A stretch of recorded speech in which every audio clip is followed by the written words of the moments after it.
भाई ये मिंबर रसूल जहां से कहा जाता है ना इस्लाम में औरत के लिए पर्दा है, हम इसी जलसे से पर्दे का ऐलान करें और इसी जलसे में हमारी बेटियां बेपर्दा बैठे। क्या ये जिम्मेदारी हमारी नहीं? ये बेटियां हमारी हैं, ये माएं हमारी हैं। आप जानते हैं हम उस हुसैन आजम को मानने वाले हैं जिनकी बहन ज़ैनब ने करबला में पर्दा नहीं छोड़ा, जिन्होंने अपने भतीजे शहीद होते देखे मगर पर्दा नहीं छोड़ा, सब्र का दामन थामे रही और जमाने को ये पैगाम दिया, हम खातून जन्नत की शहजादी हैं, जान दे सकते हैं लेकिन पर्दा नहीं छोड़ सकते। हमारे जलसे में आखिर ये बात हमें ज़हन में क्यों किया? हमने इस बात को इतना हल्के में क्यों लिया कि पर्दा जरूरी नहीं? हमने इस बात को इतना हल्के में क्यों लिया कि हमारी बेटियों के सामने कनात नहीं लगना चाहिए? हमारे यहाँ ये सब काम इसी कंडीशन में, शादी में कोई पर्दा नहीं, वलीमे में कोई पर्दा नहीं, अकीके में कोई पर्दा नहीं, बल्कि हालत ये हो गई अब बारात आने पर बारात का इस्तेकबाल भी हमारी बेटियां करेंगी।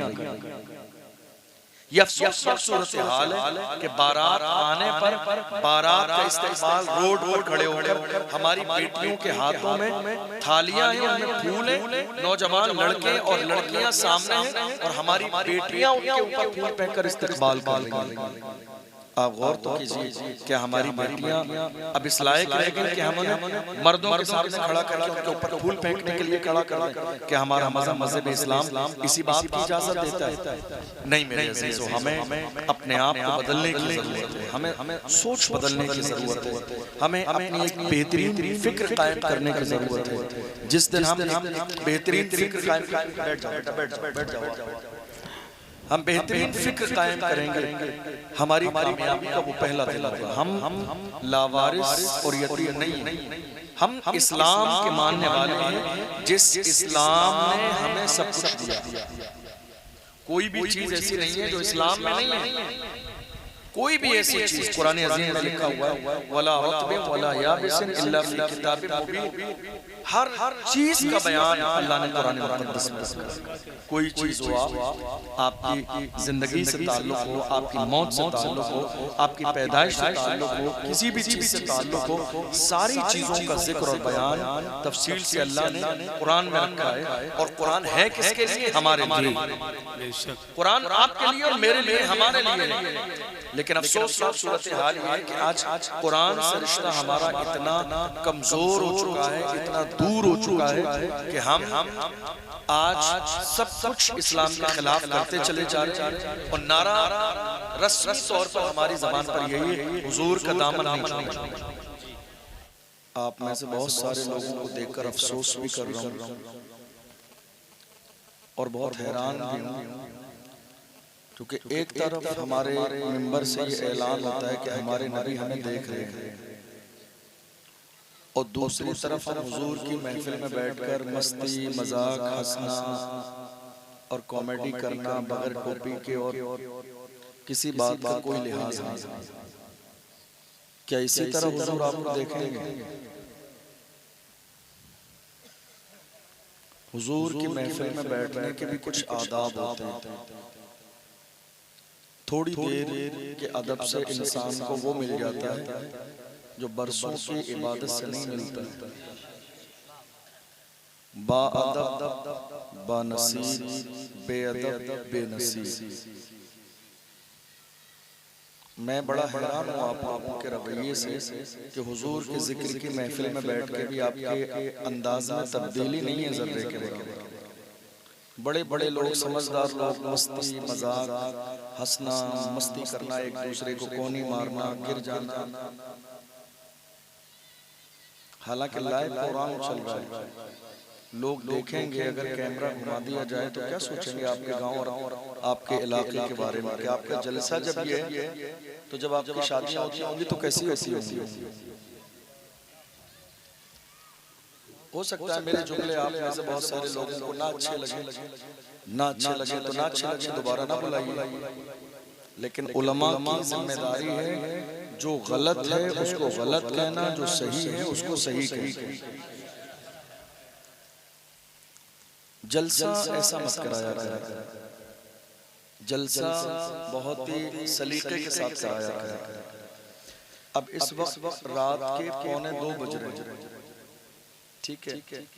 जो आपका खुसूसी मेहमान है, जिसको आपने राजस्थान से दावत देके 1000 से ज्यादा किलोमीटर का फ्लाइट से सफर करा के यहाँ बुलाया, उसको 2 बजे रात के आपने मौका दिया है। हालांकि मैं 9:45 बजे आके बैठा हूँ आपको, 9:45 बजे से इंतजार कर रहा हूँ। 10 बजे, 11 बजे, 12 बजे, 1 बजे, 2 बजे, समझ रहे हैं आप? 2 बजे का जो वक्त होता है ना ये सुनाने का होता है और ना ही सुनने का होता है। अब ये जबरदस्ती वाली बात है कि आप मेरा लिहाज करते हुए मेहमान का थोड़ी देर बैठ जाएंगे इस इंतजार में कि बस खत्म और हम यहाँ से जाएंगे।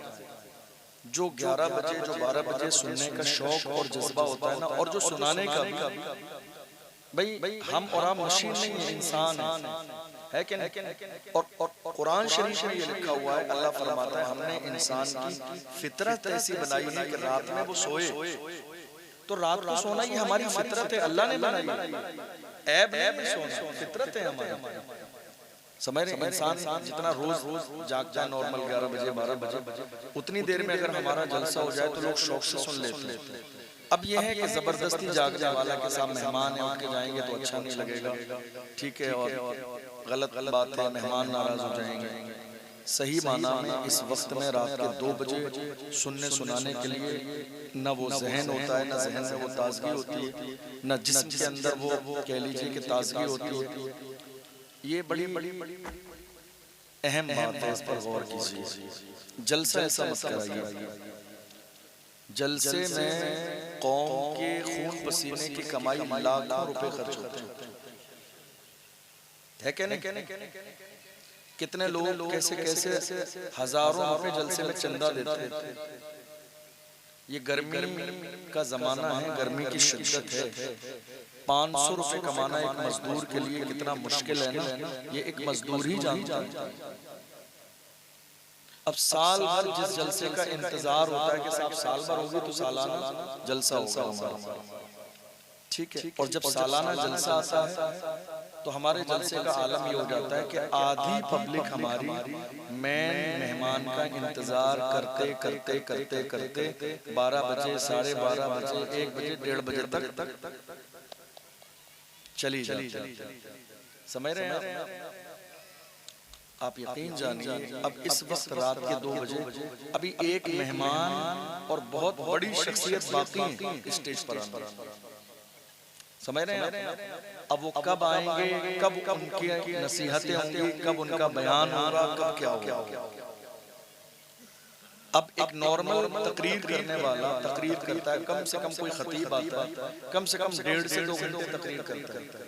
अब रात के 2 बज रहे हैं, मैं तकरीर अगर यहाँ शुरू कर दूं तो फजर की अजान स्टेज पर ही हो जाएगी और हजरत आ जाएंगे, हजरत को वक्त नहीं मिलेगा और आपका जलसा जो है ना बस एक अजीब सिमत इख्तियार कर चुका है। कोशिश किया करें या तो जलसा गांव के लोगों का कराइए, मेहमानों को मत बुलाइए, ताकि आपके बहुत सारे पैसे बच जाएं। और अगर मेहमानों को बुलाइए तो मेहमानों को वो वक्त दीजिए जो उनका हक है। अब मेहमान आ जाएं 8 बजे 9 बजे, उसके बावजूद भी आप रात के 2 बजे उनको वक्त दो तो ये सरासर जुल्म है, इंसाफ नहीं है। बस समझ में आ रही है भाई? मिसाल के तौर पर यहाँ जितने भी उलमा इकराम हैं, हुफ़ाज़ हैं, शोरा हैं, जितने भी हैं, सब पढ़ने वाले हैं, सब अच्छी नात पढ़ते हैं, सब अच्छी तकरीरें करते हैं। इसका ये मतलब नहीं है कि हर आदमी का नंबर आएगा, हर शख्स का नंबर आएगा तो फिर जलसा हो ही नहीं पाएगा। मैं ये नहीं कह रहा, जितने भी लोग बैठे हैं सब किसी न किसी चीज में माहिर है। कोई निजामत करने में माहिर है, कोई नात करने में माहिर है, कोई अच्छी तकरीर कर लेता है। लेकिन अब ये लिहाज करना पड़ता है ना कि भाई जलसा कराया है तो मेहमानों को मुनासिब वक्त दिया जाए। हर शख्स माइक पर आके जोर आजमाई करेगा तो जलसा तो फिर खराब ही होना है। हर शख्स के लिए ये मुनासिब नहीं है कि वो आके माइक पर जोर आजमाई करे और मेहमानों को वक्त ना दे। जब मेहमानों को वक्त देने की आपके दिल में जगह ही नहीं है तो बुलाते क्यों हैं आप? जलसे को जरा तब्दील कीजिए आप आने वाले साल से। पहली चीज एक नाज शरीफ पढ़ने वाला और एक तकरीर करने वाला, दो लोग बुलाइए। क्योंकि हमारी कौम जलसा शौक से 12:30 बजे 1 बजे तक सुनती है बस। उसके बाद जबरदस्ती रोकना पड़ता है हमें। अभी हसन भाई हैं, चले गए। हसन भाई मौजूद हैं माशाल्लाह, बहुत बेहतरीन नाज़िम जलसा हैं, पूरे मुल्क में निजामत करते हैं। लेकिन ये आपको रोकने के लिए लाखों जतन कर रहे थे, माइक पे खड़े कर रहे थे, नहीं कर रहे थे कि आपको जाना नहीं है, करबला में ऐसा हुआ और वैसा हुआ, सारी चीजें बात सही कह रहे थे। लेकिन आप गौर कीजिए कि इतनी तमाम तर चीजें क्यों कन्वेंस कर रहे हैं आप, जबरदस्त रोकने के लिए। इसलिए तो कह रहे चराग बुझा दिया गया, फिर भी कोई नहीं गया। औलाद रसूल आने वाले हैं, आपको जाना नहीं है, रुकना है। अच्छी बात नहीं होगी, गलत बात होगी। जिन्होंने इनकी तकरीर सुनी आप शर्मिंदा होंगे, अफसोस करेंगे। ये सारे जुमले उनकी मोहब्बत वाले हैं, लेकिन उन्होंने इतना सब कुछ क्यों किया आप बताइए? सिर्फ आपको रोकने के लिए। अब आप मुझे बताइए, इंसान को जब इस तरह कस्में दे देकर रोका जाए तो वो क्या सुनेगा और क्या अमल करेगा? दुनिया के अंदर ये फितरत है हमारी। आप में तो बहुत सारे लोग स्कूल कॉलेज से जुड़े होंगे। जिस इंसान को मैथ पढ़ना है ना, अपना जो शौक है वो दूसरी चीज में कामयाब कभी नहीं होता। आप जानते हैं, मानते हैं भाई, जिसको इंजीनियर बनना है अपने शौक से, वो डॉक्टरी में कभी कामयाब। फितरत है, जबरदस्ती चीजें ना दिमाग में आती हैं और ना ही दिल में आती हैं। ये इंसान की फितरत है। इंसान दुनिया का हर काम अपने शौक से करता है, समझ रहे? अब मैं बहुत जबरदस्ती आपको कस्में दे दे के रोकूं, फला की कसम, जाना नहीं, रुकना है, अच्छी बात नहीं। तो बहरहाल ये सब काम तो मैं नहीं कर सकूंगा। इंशाल्लाह किसी और मौके पर मुनासिब मौका रहेगा, आप याद करेंगे तो मैं तकरीर करूंगा। आने वाले साल में कोशिश कीजिए कि जलसा इस अंदाज में करें। टीम बैठी, जिम्मेदार लोग बैठिए, पहले जलसे की मीटिंग कीजिए और उस मीटिंग में ये तय कीजिए कि कोई भी एक अल्लाह वाला, कोई जो है आले रसूल आ जाए, कोई बुजुर्ग शख्सियत आ जाए, कोई शेख तरीक़त आ जाए, ताकि हमारी नौजवान नस्ल उनके दामन से वाबस्ता हो जाए। और दूसरी बात, कोई एक अच्छा बयान करने वाला संजीदा खतीब आ जाए और एक कोई नात शरीफ पढ़ने वाला मदाह रसूल। 3 लोग बाहर के मेहमान बुलाइए, एक आदमी को वक्त मिले। अब मिसाल के तौर पर हमदम फैजी साहब अभी नात पढ़ लेते, कैसी नात पढ़ रहे आप बताइए? अरे डर क्यों रहे, मैं कुछ नहीं कह रहा हूँ, बहुत अच्छी नात पढ़ रहे माशाल्लाह। लेकिन कहीं ना कहीं प्रोग्राम कराने वाले भी परेशान से खत्म है या नहीं बताइए? वोट के जा रहे, वो इधर जा रहे, वो उसके कान में बात कर रहे, वो उसके, बस सबकी नजर घड़ी पे खत्म कर। हालांकि बेहतरीन नात पढ़ रहे। तो ये सब आप जानते हैं क्यों हो रहा है? क्योंकि लोग ज्यादा हैं और वक्त कम। भाई हुजूर की नात सुनने सुनाने का ये अंदाज नहीं है। जब कोई हुजूर के इश्क में डूबकर नात पढ़ने लगे तो हर शख्स की तवज्जो उस तरफ होना चाहिए, क्योंकि मेरे महबूब का जिक्र है या नहीं?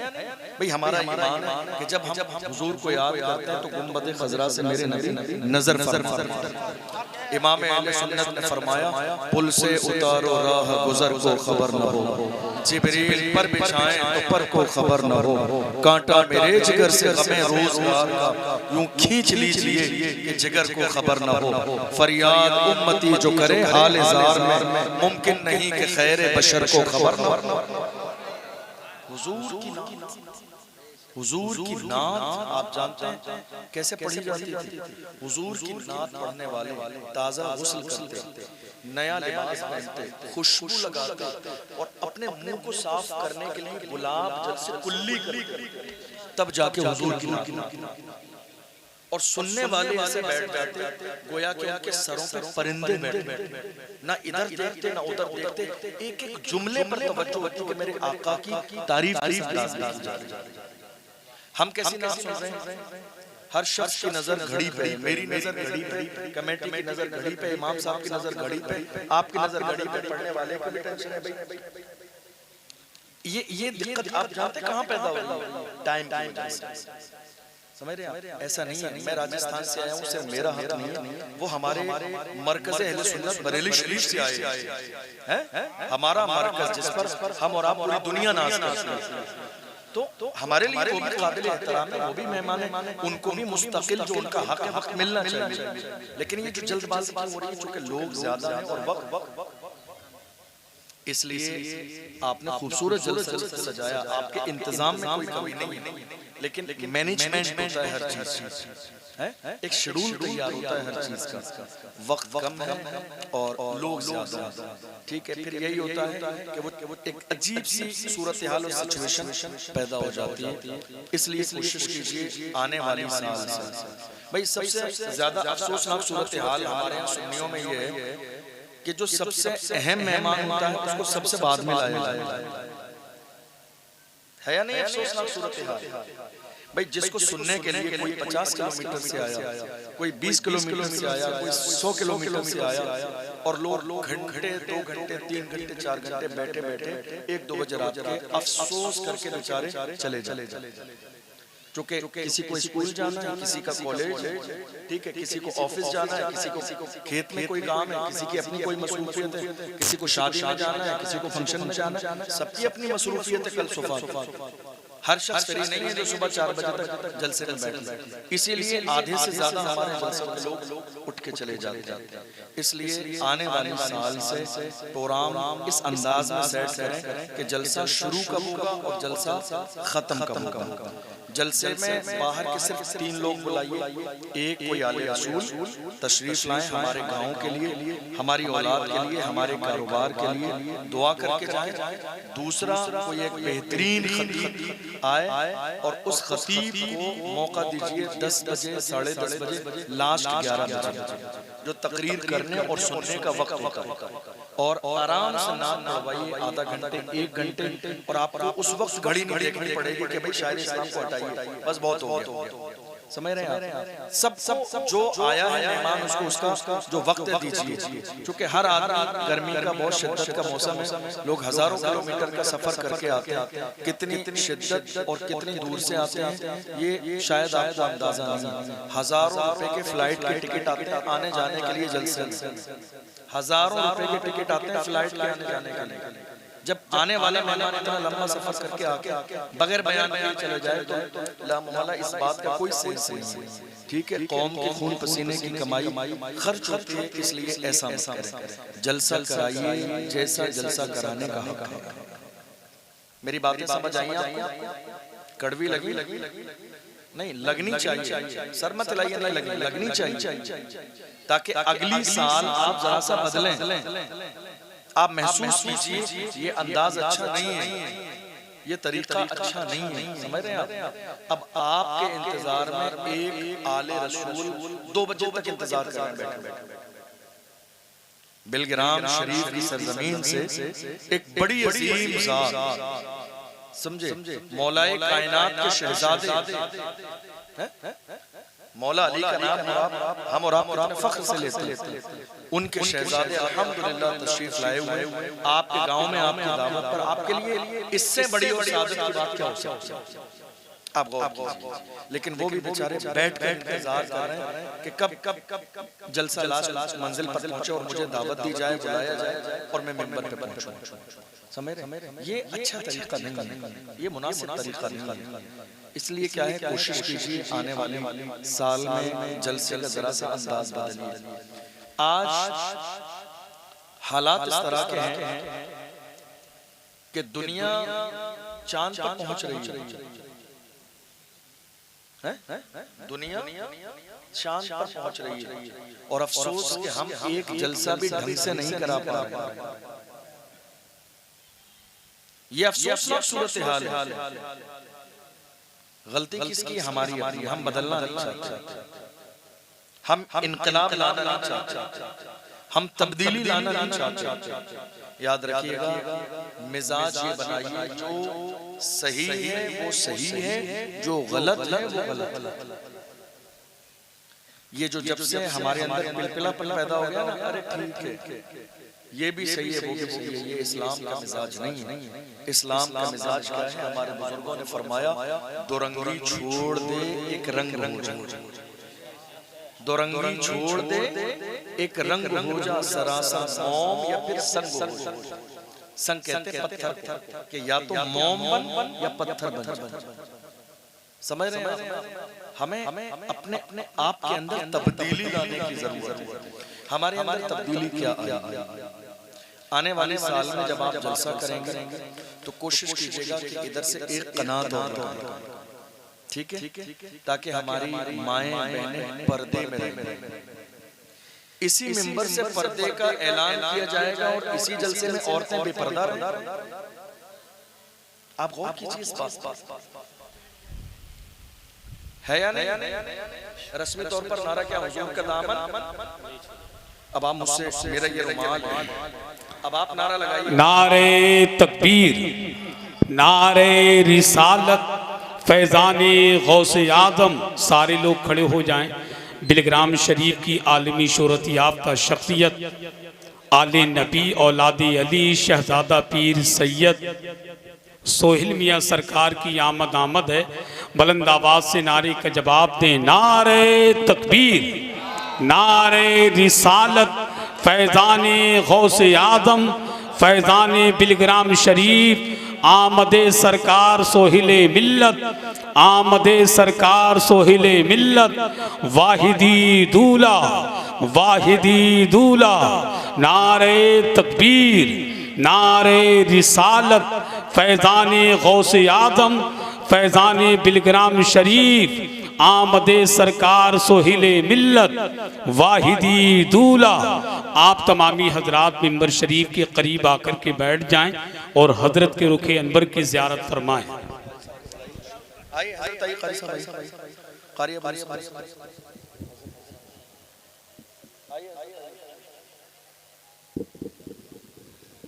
तशरीफ रखिए। बाद में इंशाअल्लाह सब लोग मुसाफा करेंगे। अभी बैठ जाइए, थोड़ी देर की महफिल है, बैठ जाइए निहायत एहतराम के साथ। आप सब बैठ जाइए, बैठ जाए भाई, सारे लोग बैठ जाइए। मैं जिनके हवाले से इतना सब कुछ तारुफ करा रहा था, अल्हम्दुलिल्लाह वो अज़ीम हमारी निगाहों के सामने जलवा करे। आप बैठ जाइए, तमाम हमारे भाई बैठ जाइए, बैठ जाइए भाई, एहतराम के साथ बैठ जाइए।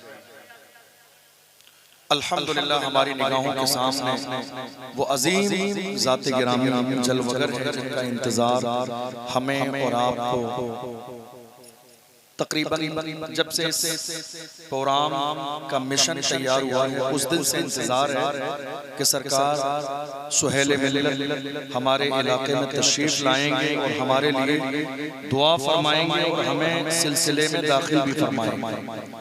और अल्हम्दुलिल्लाह मैं आप सबको मुबारकबाद पेश करता हूँ इस बात पर कि आप अपनी किस्मत पर जितना नाज करें वो कम है कि मौला अली का शहजादा आपके गांव में तशरीफ लाया। इस नेमत पर अल्लाह का जितना शुक्र अदा करें कम है। वो अज़ीम ज़ात, आप जानते हैं, आप